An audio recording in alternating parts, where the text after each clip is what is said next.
Good morning students. Maharaja Ganga Singh विश्वविद्यालय बीकानेर के BSc part third के थर्ड पत्र electronics and solid state devices से संबंधित वीडियो लेक्चर्स की सीरीज में मैं Vivek Sharma, assistant professor physics, government Nehru memorial PG college Hanumangarh, आप सभी का हार्दिक स्वागत करता हूं। इस वीडियो लेक्चर्स की सीरीज में इस पाठ्यक्रम से संबंधित सभी बिंदुओं का क्रमवार विस्तार से अध्ययन करवाया जाएगा, जिससे सभी विद्यार्थी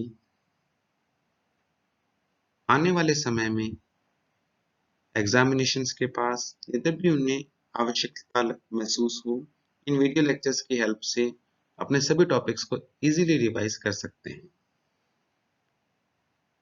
इस वीडियो लेक्चर्स का आज फर्स्ट लेक्चर स्टार्ट हो रहा है सीरीज का, जिसमें मूल रूप से डेफिनेशंस या बेसिक्स का अध्ययन ही किया जाएगा। तो आज इसका स्टार्ट करते हैं फर्स्ट स्लाइड से, जिसमें कंटेंट के बारे में बताया गया है। सबसे पहले है नेटवर्क या जाल। इसके उपरांत शक्ति के स्रोत, जिनमें वोल्टा स्रोत और धारा स्रोत का अध्ययन किया जाएगा। दोनों ही प्रकार के स्रोत वास्तविक भी हैं, आदर्श भी हैं। दोनों में क्या अंतर है, किस प्रकार से एक वास्तविक स्रोत को किन शर्तों के अधीन अपने एक आदर्श स्रोत कहेंगे, इसका गहराई से अध्ययन किया जाएगा।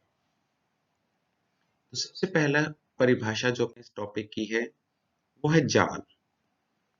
जाल एक प्रकार का विद्युत परिपथ होता है, जिसमें प्रतिरोध, प्रेरकत्व, संधारित्र, डायोड, ट्रांजिस्टर, धारा नियंत्रक इत्यादि अनेक युक्तियां संयोजित होती हैं।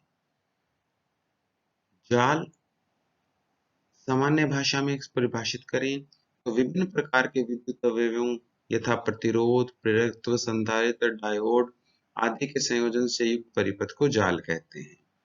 यदि किसी जाल में विद्युत स्रोत संयोजित होता है तो उसे सक्रिय जाल कहते हैं और स्रोत रहित जाल को निष्क्रिय जाल कहते हैं।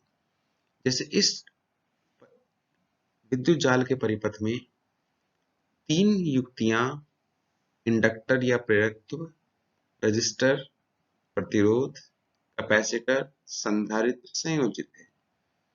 साथ ही साथ एक विद्युत स्रोत के रूप में बैटरी लगाई गई है।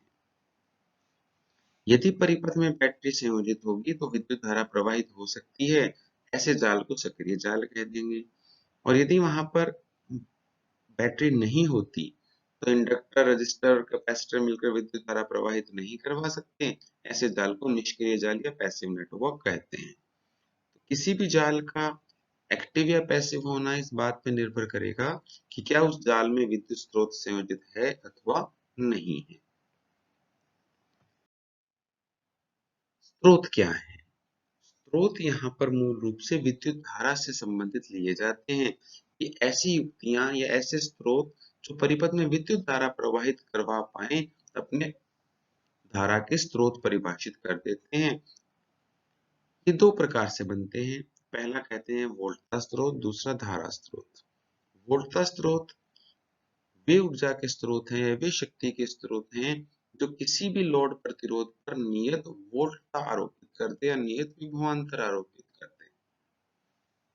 उदाहरण के लिए एक परिपथ दर्शाया गया है जिसमें ईएमएफ ई, इंटरनल रेजिस्टेंस आंतरिक प्रतिरोध स्मॉल आर तथा लोड प्रतिरोध कैपिटल आर एल प्रदर्शित किया गया है। इन तीनों के संयोजन में यदि ऐसी अवस्था आ जाए कि लोड प्रतिरोध के सिरों का विभवांतर इस बात पर निर्भर नहीं करता हो कि स्वयं लोड प्रतिरोध का मान कितना है, तो इसे अपने आदर्श वोल्टा स्रोत परिभाषित कर देते हैं। पहले इसका गणितीय विश्लेषण करते हैं। आंतरिक प्रतिरोध स्मॉल आर और लोड प्रतिरोध आर एल दोनों श्रेणी क्रम में संयोजित होने के कारण इस परिपथ का तुल्य प्रतिरोध small are plus are l हो जाएगा और विद्युत वाहक बल ई की बैटरी के कारण परिपथ में प्रवाहित धारा का मान I equal to E upon small are plus are L के बराबर होगा। इतने परिमाण की धारा पूरे परिपथ में प्रवाहित होगी। इस धारा के प्रवाहित होने के कारण लोड प्रतिरोध के सिरों पर विभवांतर उत्पन्न होगा, जिसका विभवांतर V equal to I into r l से लिया जा सकता है। आई का मान यदि समीकरण से रखें E upon r plus are l, तो अपने विभवांतर की समीकरण बन जाएगी V equal to e r L upon small are plus are l. यदि अपने स्मॉल आर को जीरो कर दें, स्मॉल आर जीरो करने पर हर में केवल आर एल बचेगा डिनोमिनेटर में। आर एल से आर एल कैंसिल होकर V इक्वल टू ई बन जाएगा, जो नियत होगा। क्योंकि सेल का विद्युत वाहक बल नियत होगा, तो लोड प्रतिरोध के सिरों का विभवांतर भी नियत ही होगा। इस स्थिति में V इक्वल टू ई नियत होगा, जो कि लोड प्रतिरोध पर निर्भर नहीं करेगा। V इक्वल टू ई नियत होने का तात्पर्य ये है कि मान लीजिए आपने EMF E equal to 10 volt की एक बैटरी का चयन किया है। यदि लोड प्रतिरोध 1 ओम का लगा दिया जाए, तो लोड प्रतिरोध के सिरों का विभवांतर 10 वोल्ट बन गया। यदि लोड प्रतिरोध 15 ओम का लगा दिया जाए, तो भी लोड प्रतिरोध 15 ओम का है, उसके सिरों का विभवांतर 10 वोल्ट ही रहेगा। यदि लोड प्रतिरोध 10 किलो ओम का भी बना दिया जाए, तो भी लोड प्रतिरोध के सिरों का विभवांतर वही 10 वोल्ट ही बना रहेगा। तो तात्पर्य ये है कि लोड प्रतिरोध का विभवांतर इस बात पर निर्भर नहीं करता कि स्वयं लोड प्रतिरोध का मान कितना है। यदि ऐसा कोई स्रोत आपने संयोजित किया है, तो उस स्रोत को आदर्श वोल्टता स्रोत परिभाषित करते हैं, और आदर्श वोल्टता स्रोत का आंतरिक प्रतिरोध सदैव शून्य होता है। बहुत इंपॉर्टेंट स्टेटमेंट है ये, कि आदर्श वोल्टता स्रोत की आंतरिक प्रतिबाधा सदैव शून्य होती है, परंतु व्यवहारिक रूप में इलेक्ट्रोलाइट या विद्युत अपघट्य के कारण, विद्युत स्रोत के अंदर इलेक्ट्रोडों के मध्य की दूरी के कारण, टेम्परेचर के कारण, इलेक्ट्रोड के साइज के कारण कुछ ना कुछ आंतरिक प्रतिरोध जरूर होता है। इसके कारण व्यवहारिक रूप से आदर्श वोल्टता स्रोत ले पाना संभव नहीं होता। तो ऐसे स्रोतों को अपने जो आदर्श नहीं होते, उन्हें वास्तविक वोल्टता स्रोत कहते हैं। तो वास्तविक वोल्टता स्रोत में क्या होगा कि लोड प्रतिरोध के सिरों का विभवांतर इस बात पर निर्भर करेगा कि आपने कितना लोड प्रतिरोध संयोजित किया हुआ है। नेक्स्ट स्लाइड में आदर्श धारा स्रोत, ऐसा स्रोत जो बाह्य लोड प्रतिरोध से नियत विद्युत धारा प्रवाहित करे, जो उस लोड प्रतिरोध पर निर्भर नहीं करते हो, उसे आदर्श धारा स्रोत कहते हैं। दिए गए परिपथ आरेख में IS धारा स्रोत है। इस धारा स्रोत के समानांतर क्रम में एक प्रतिरोध RS संयोजित है और एक लोड प्रतिरोध RL है। धारा स्रोत IS परिमाण की धारा अपने में से प्रवाहित करवाएगा, जो RS में ID और RL में I नॉट करंट यहाँ पर प्रवाहित होते हुए परिपथ पूरा करेगी। क्योंकि RS और RL ये दोनों प्रतिरोध आपस में समानांतर क्रम में संयोजित हैं, इस कारण से दोनों के सिरों का विभवांतर भी समान होगा। तो विभवांतर का सूत्र लगा दिया, V equal to I R, Ohm का नियम। लोड प्रतिरोध के लिए I नॉट है, प्रतिरोध RL है, तो I not into RL V की वैल्यू बन जाएगी। इसी प्रकार से RS सोर्स का प्रतिरोध इंटू ID को चेक करें, तो विभवांतर बन जाएगा ID इंटू RS। दोनों बराबर होने चाहिए। यहां से ID की वैल्यू कैलकुलेट कर लेंगे, I not RL upon RS। यदि इस परिपथ के बिंदु जहां पर RS, RL और धारा स्रोत तीनों संयोजित हैं, वहां पर किरचॉफ का धारा नियम लगाया जाए, तो परिपथ में आने वाली धारा IS उस बिंदु से दूर जाने वाली धाराएं ID और I नॉट के योग के बराबर होगी, जिसे किरचॉफ का प्रथम नियम या धारा नियम कहते हैं, जो आवेश संरक्षण के नियम पर आधारित है। इस नियम से IS की value ID plus I not के बराबर हो जाएगी, जिसमें से ID का मान जो ऊपर कैलकुलेट किया है उससे अपने रखेंगे, I नॉट कॉमन लेते हुए लघुत्तम लेंगे, और फिर I नॉट की वैल्यू क्रॉस मल्टीप्लाई या वज्र गुणन करके I not equal to IS r s upon r l plus r s के बराबर कर देंगे।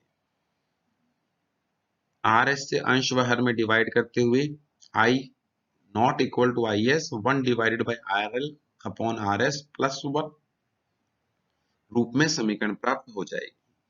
इस समीकरण में यदि r s equal to 0 infinite कर दिया जाए, आर एस इनफाइनाइट करते ही हर वाले पद में R L upon R S शून्य हो जाएगा, जिससे आई नॉट की वैल्यू आई एस के इक्वल आ जाएगी, जो कांस्टेंट होगी, और ये आई एस या आई नॉट का मान आर एल पर निर्भर नहीं करेगा। इसका तात्पर्य है कि यदि मुझे स्रोत आई एस को आदर्श धारा स्रोत बनाना है, तो आर एस का मान इनफाइनाइट होना चाहिए। इनफाइनाइट प्रतिरोध का तात्पर्य यह होता है कि उन दोनों बिंदुओं के मध्य आप कोई भी तार संयोजित नहीं कीजिए, सामान्य उनको अलग अलग कर दीजिए दोनों बिंदुओं को, तो वो किसी भी प्रकार से संयोजित नहीं है। तो भौतिकी की भाषा में इसे कहते हैं कि इन दोनों के मध्य अनंत प्रतिरोध संयोजित है, अर्थात इस परिपथ में आर एस होना ही नहीं चाहिए। यदि आर एस नहीं होगा तो जितनी धारा आई एस स्रोत से चलेगी वो पूरी की पूरी धारा आर एल में से होकर प्रवाहित हो जाएगी। तो आदर्श धारा स्रोत के समानांतर क्रम में अनंत परिमाण का प्रतिरोध लगा हुआ माना जा सकता है, किंतु समस्या क्या आती है कि कोई भी धारा स्रोत ऐसा नहीं होता जो इस प्रकार से व्यवहार कर पाए कि उसमें समानांतर क्रम में अनंत प्रतिरोध है। ऐसा संभव नहीं होता। एक परिमित मान का ही प्रतिरोध उसके समानांतर क्रम में जुड़ा होता है। तो ऐसे स्रोत को वास्तविक धारा स्रोत कहेंगे, जिसमें प्रवाहित धारा का मान लोड प्रतिरोध के मान पर निर्भर करेगा। आदर्श धारा स्रोत में प्रवाहित धारा लोड से इस बात पर निर्भर नहीं करेगी कि लोड प्रतिरोध कितना है। वास्तविक धारा स्रोत में लोड प्रतिरोध से प्रवाहित धारा इस बात पर निर्भर करेगी कि लोड प्रतिरोध कितना है। अब आज के टॉपिक के संबंधित असाइनमेंट्स। असाइनमेंट में पहला question, what do you mean by network? जाल से क्या तात्पर्य है? What is the difference between active and passive network? सक्रिय और निष्क्रिय जाल से में क्या अंतर है? Explain the concept of ideal voltage source. Adarsh voltage स्रोत की संकल्पना को समझाइए। How is it differ from a real voltage source? ये एक वास्तविक वोल्टेज स्रोत से किस प्रकार से भिन्न है? Explain the concept of ideal current source. आदर्श धारा स्रोत की संकल्पना को समझाइए। How is it differ from a real current source? एक वास्तविक धारा स्रोत से किस प्रकार भिन्न है? तो ये 4 क्वेश्चंस हैं जो आपको होम असाइनमेंट में दिए जा रहे हैं। आपको इन्हें एक अलग से रजिस्टर लगाकर उसमें सॉल्व करना है, अपनी लैंग्वेज में लिखना है इन क्वेश्चंस को, और उसे उसकी स्नैप लेकर पीडीएफ खींचकर कॉलेज की मेल आईडी पर मेल कर देना है, जो आप लोगों को पहले ही प्रोवाइड करवाई जा चुकी है। अब इस लेक्चर को कंक्लूड करते हुए मैं यही कहूंगा कि अपनों ने आज मूल रूप से 4 बिंदुओं के बारे में पढ़ा है। पहला, नेटवर्क जाल, उसमें 2 प्रकार, सक्रिय और निष्क्रिय, जो उस जाल में लगे विद्युत स्रोत के आधार पर बांटे जाते हैं। उसके पश्चात वोल्टेज स्रोत, जो रियल भी हैं और आइडियल भी हैं। आइडियल वोल्टेज स्रोत वो होंगे जिनमें आंतरिक प्रतिरोध शून्य होता है, जबकि वास्तविक वोल्टेज स्रोत में आंतरिक प्रतिरोध शून्य नहीं होता। उसके बाद करंट सोर्सेज, धारा स्रोत, वो भी आइडियल और रियल। आइडियल करंट सोर्स वो होंगे जो एक नियत परिमाण की धारा प्रवाहित करवा दें। रियल करंट सोर्स में धारा का मान इस बात पर निर्भर करेगा कि लोड प्रतिरोध कितना संयोजित है।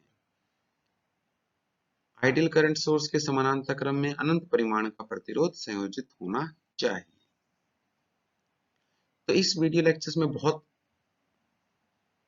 स्टार्टिंग से आपको एक्सप्लेन किया गया है, तो मैं उम्मीद करता हूं कि आपको आज के कॉन्सेप्ट्स क्लियर हो गए होंगे।